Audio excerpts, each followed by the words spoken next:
Yo,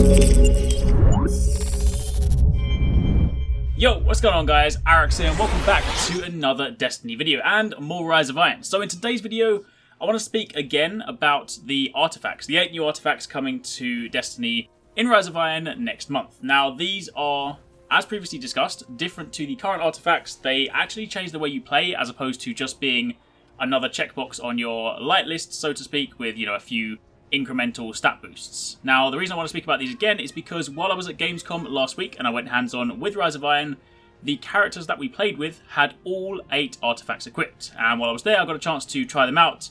So what I wanted to do was recap, speak about all of them again, show you them in the inspection screen, because of course, not only do we get to see the main defining perk for them, but we also get to see some of the other things. For example, they all have the optional boost to either intellect, strength, or discipline, plus other perks that will of course complement your subclasses, you know, through things like void kills, solar kills, arc kills, etc. However, while I was there, I also got a chance to get some gameplay of some of these artifacts in action, so what I want to try and do is, where possible, show you how they work in game. Now I say where possible because some of them are a little bit more subtle, some of them are more passive, so it's not necessarily as easy to illustrate those. So I'm going to start with the ones that I've got gameplay for, and then wrap it up with the stragglers that I will of course demonstrate more once the game comes out and I actually have them in my hand. Anyway, if you do enjoy this video, a like would be super appreciated. Comment down below and let me know what you think of the artifacts, but let's get started. So, first things first, let's start with Memory of FELWINTER. Now the main perk for this, FELWINTER's Covenant, is that you lose your super, but in doing so you gain 1 extra grenade and a melee charge and a small boost to all of your stats. Plus, orbs will then grant melee and grenade energy. Now, of course, scrolling in the background will be the rest of the inspection screen, so you can kind of see what else this artifact offers. But if we then jump over to the gameplay, you can see that in this situation, I'm playing as a Hunter, a Night Stalker, and personally, when I play Night Stalker, I typically run with Smoke Grenade, so I can go invisible. However, in this situation, I've swapped over to the Toxic Grenade, so I now have 2 of those, and I have 2 of my regular grenade.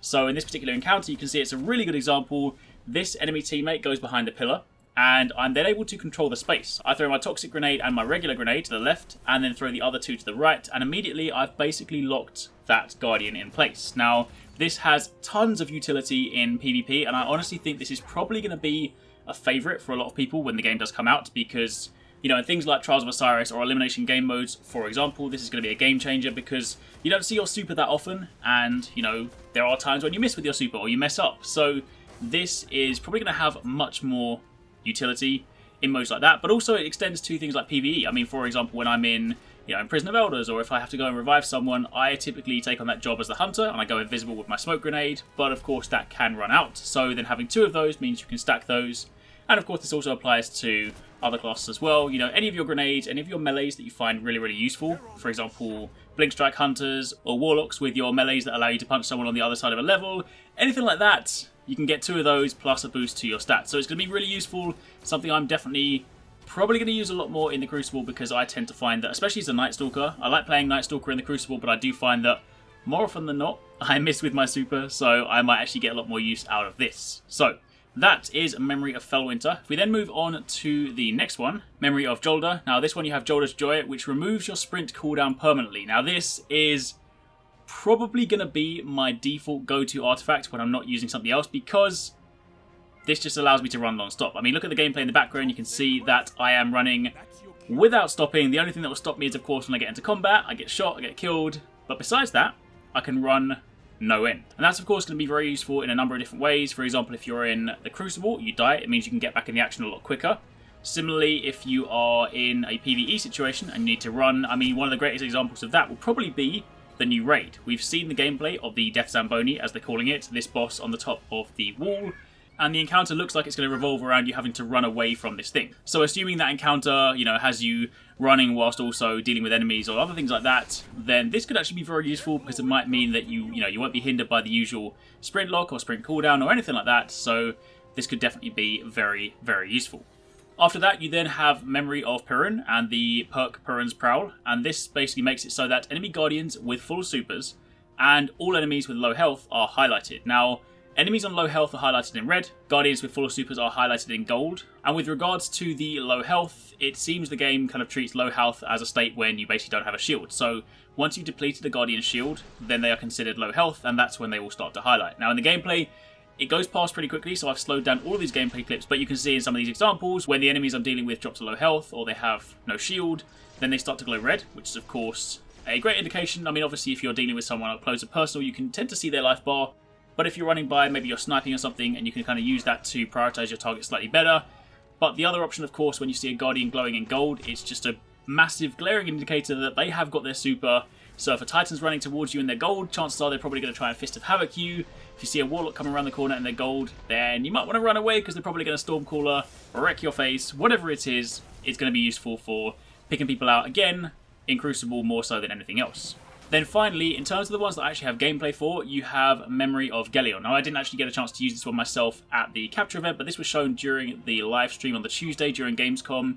And this one gives you a detailed radar, plus your radar persists whilst you are sighting with primary weapons. So in other words, it's third eye for your primary weapon, and you also get the detailed radar, kind of like the perk that the hunters have in the Night Stalker tree. So you have more quadrants in your radar, so you'll get a little bit more granularity, a little bit more precision. Plus it also shows up, objective markers, ammo, and also in PvE, it'll show up things like chests and all that stuff like that. So it's going to be very, very useful. So to classes, for example, that don't have that. So I know when Taken King came out, for example, people were trying to farm for some of those chests, and they either had a weapon which had a similar perk that gave you a more detailed radar, or you used a Night Stalker, but instead, with this, you now have that for everyone. So that's going to be very useful. Again, probably another favourite in the Crucible for people that really rely on their radar, for people that really pay attention to all of the the directions, the input, the callouts and whatnot, then that is probably going to be very, very useful. Then moving on to Memory of TIMUR, sorry, my mistake, I do have gameplay for one more of these. I have shown this one pretty extensively though, so if you guys want to see a more in-depth look, then I'll link the video that I uploaded down below. That basically runs through loads and loads of situations and permutations of, what you can and can't mind control. But the short version is, this artifact, the TIMUR's Demon's perk, basically makes it so that when you melee attack a minor minion of the darkness, i.e. something with a red life bar, then it has a chance to temporarily turn the target against its allies. Now, it's only a chance, so it doesn't work all the time, and it only persists for about 30 seconds. Alternatively, if you punch the enemy, they will then revert to their normal state.